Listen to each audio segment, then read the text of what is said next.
Hi అండి. Welcome back to my channel. మీరు ఎలా ఉన్నారండి? మీరు బాగున్నారా? నేను కూడా బాగున్నానండి. కొంచెం జలుబు చేసిందండి, అందుకని గొంతు అలాగుంది. ఏం లేదండి, ఇవాళ మటన్ తీసుకొచ్చారు మా వారు. మటన్ వండుతున్నాను. ఇంకా మేము ఎప్పుడు తినాలనుకుంటే అప్పుడు తెచ్చుకుంటాం. ఒక ఆదివారమే తినాలని లేదండి, ఎప్పుడు తినాలనిపిస్తే అప్పుడు పట్టుకొస్తారు మా వారు. వండుకొని తింటాము. ఇక కొత్తిమీర అవన్నీ బాగు చేసి పెడతాడండి. కూరగాయలు అవి కట్ చేసి ఇస్తారు మా వారు. ఇంకా అది ఎప్పుడు అయిపోతుందా, వండుకొని ఎప్పుడు తిందాం అనే రందే అనమాట. ఇంకా ఆ విషయం చెప్పనవసరం లేదు. ఎవరైనా ఇంకా చికెన్ మటన్ అంటే వండుకొని ఎప్పుడెప్పుడు తిందామని అనిపిస్తుంది కదండి. అలానే మాకు కూడా అలానే అనిపిస్తుంది అనమాట. అలాగే మటను కడుగుతున్నారండి మా వారు. నేను కడిగితే నచ్చదు మా వారే కడుగుతారండి శుభ్రంగా, నీట్గా. అయితే చాలా రోజులైందండి పెద్ద వీడియో పెట్టక, అందుకని పెద్ద వీడియో పెడదాం అనుకుంటున్నానండి.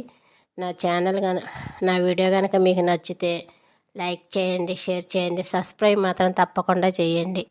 Please subscribe. అలాగే మా వారు కడిగేశారండి మటను శుభ్రంగా. కడిగేసిన తర్వాత వాటిని శుభ్రంగా పసుపు, కడిగేటప్పుడే నిమ్మకాయ కొంచెం పసుపు వేసి కలుపుతామండి. వాటర్ బాగా ఫస్ట్ అదంతా పిసికి కలుపుతాము. తర్వాత 3 సార్లు శుభ్రంగా మళ్ళీ నీళ్లు పోసి శుభ్రంగా కడిగేసి పిండి అలా పెడతామండి ఒక ప్లేట్లోకి. తర్వాత ఉప్పు, కారం, సాల్ట్ వేస్తున్నానండి. ఫస్ట్ సాల్ట్ వేసిన తర్వాత మళ్ళీ పసుపు వేస్తానండి. లాస్ట్లో కారం వేస్తానండి. దాన్ని కాసేపు ఒక పావుగంట అరగంట దాకా అట్లాగా నానబెట్టిన తర్వాత ఉంటుంది మటన్ బాగుంటుందండి. అయితే మటన్లో మేము ఎక్కువ దోసకాయలు వేస్తానండి, కానీ ఈరోజు దోసకాయలు ఇంట్లో లేవండి, అందుకని ఒత్తదే మటన్ వండానండి. దోసకాయ వేస్తే దాని రుచే వేరండి, చాలా బాగుంటుంది. కాకపోతే ఇంట్లో దోసకాయలు లేవు, వేయలేదు. మీలో ఎంతమందికి దోసకాయలు వేస్తే మటన్ ఇష్టమో కామెంట్లో పెట్టండి. నాకైతే చాలా చాలా ఇష్టం అండి. ఇలా ఒత్తగా వండుకునే బదులు దోసకాయ వేసుకుంటే ఆ టేస్టే వేరబ్బా. ఇప్పుడు కారం వేసానండి. అలా కారం వేసి ఓ పక్కగా పెట్టుకొని ఓ పావుగంట ఉన్నాక వండితే సూపర్ అండి. కర్రీ మాత్రం చాలా బాగా ఇష్టం అండి. నాకు చికెన్ కన్నా కూడా మటన్ అంటే చాలా ఇష్టం అండి. అసలుకి మటన్ అంటే చాలా ఇష్టం. చికెన్ కన్నా కూడా మటనే మాకు ఫస్ట్ ఇష్టం అండి. మా నాన్నగారు చిన్నప్పటి నుంచి మాకు మటన్ బాగా అలవాటండి. బాయిలర్ కూరలు అవి అయితే తినేవాళ్ళం కాదు. మా నాన్నగారు మేము చిన్నపిల్లలప్పుడు కోళ్ళు పెంచేవాళ్ళు. నాటుకోడి ఎక్కువ తినేవాళ్ళండి. నాటుకోడి మటన్ ఎక్కువ తినేవాళ్ళం అండి. అదిగోండి కొత్తిమీర, ఉల్లిపాయలు, పెద్ద ఉల్లిపాయలు గుజ్జు, అల్లం వెల్లుల్లి పేస్ట్ అండి. ప్లేట్లో మీకు చూపిస్తుంది పచ్చిమిరపకాయల ముక్కలండి. అవన్నీ కర్రీలో వేస్తాను. కర్రీ అయిపోయిందండి. వండేటప్పుడు చూపించలే కదండి మీకు, అందరికీ తెలుసులే అని నేను చూపించలేదండి.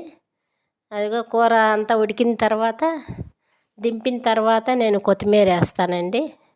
ఏముందండి, ఆ సెకకే చూడండి ఉడుకుతూ కనిపిస్తుంది మీకు. ఇంకా వేడి బాగుందండి. కుక్కర్ విజిల్ తీసిన తర్వాత కాకపోతే మటన్ నేను కుక్కర్లోనే వండుతానండి. విడిగా గిన్నెలో వండితే అసలు ఉడకదు. కుక్కర్లో వేస్తే తొందరగా ఉడుకుతుంది. టేస్ట్ కూడా బాగుంటుందండి. కొంతమంది బాగోదు అంటారు, కానీ కుక్కర్లో కూడా బాగుంటుందండి మటను. కొత్తిమీర వేసి కలిపానండి. అది చూడండి, ఆ వేడికే కొత్తిమీర మగ్గిపోయింది. ఇంకా మా వారు అన్నానికి ఎదురు చూస్తూ ఉన్నారండి. ఇంకా అన్నం తినాలండి. మా వారు మేము ఇద్దరం కలిసి తింటాం అన్నం. చాలా బాగా వచ్చిందండి, చూస్తున్నారు కదా. అదిగో అన్నం పెట్టుకున్నామండి, ఇద్దరం కలిసి తిన్నాము. మా బాబు ఇంకా రాలేదండి భోజనానికి, లేట్ అవుద్దన్నారు. అందుకని మా బాబు పక్కకు తీసిపెట్టి మేము తినేస్తున్నాము. ఎందుకంటే లేట్ అవుతుంది కదండి, అదిగా మటన్ కదా, ఎప్పుడెప్పుడు వండుకుందాం ఎప్పుడెప్పుడు తిందామని అనిపిస్తుంది ఎవరికైనా, మీకు కూడా అలానే అనిపిస్తుంది కదా. అదిగో చూపిస్తున్నానండి, చాలా బాగుందండి. ఉంటానండి, ఇంకొక వీడియోలో కలుద్దాం.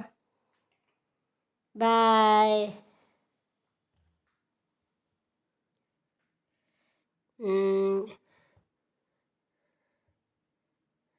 సూపర్గా ఉందని చెప్తున్నానండి, సూపర్.